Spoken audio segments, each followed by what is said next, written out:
ไม่ใช่เทกุไอ้คุณเขาเราก็เที่ย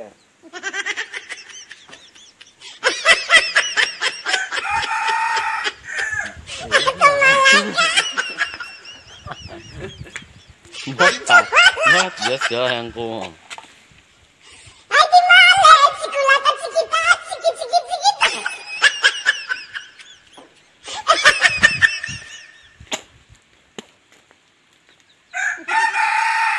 đứa cái kìa khó cái thiếu mãi cũng phương pháp khó cái nữa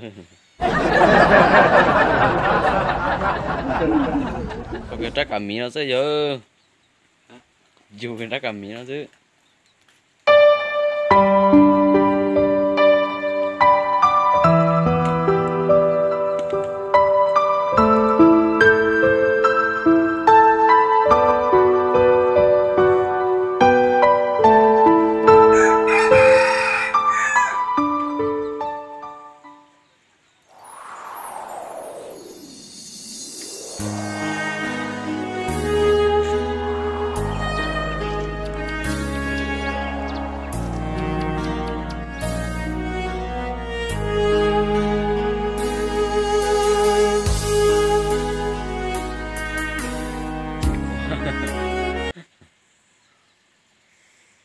một triệu phải cái gì?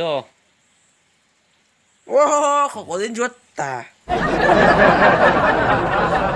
Chết luôn mà. Nhớ chết luôn vậy chỉ lư ta.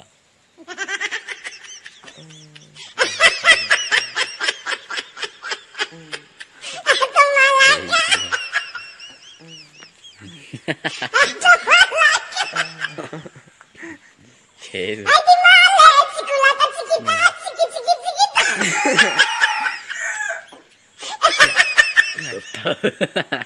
Này, cho kia quá.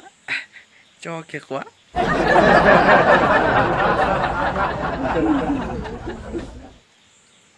Bờ chia kìa.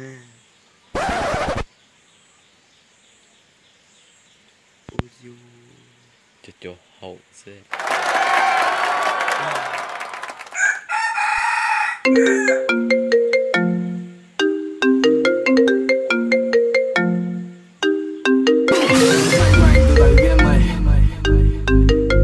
Sao khoan hoài vậy anh?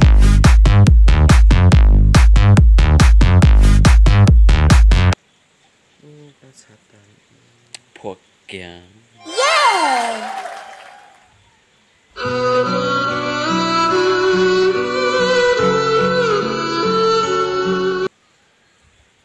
Nếu người to tạo sẽ trả gì tao tua.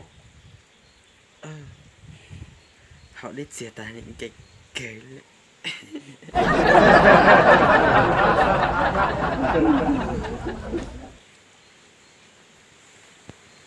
Test thôi.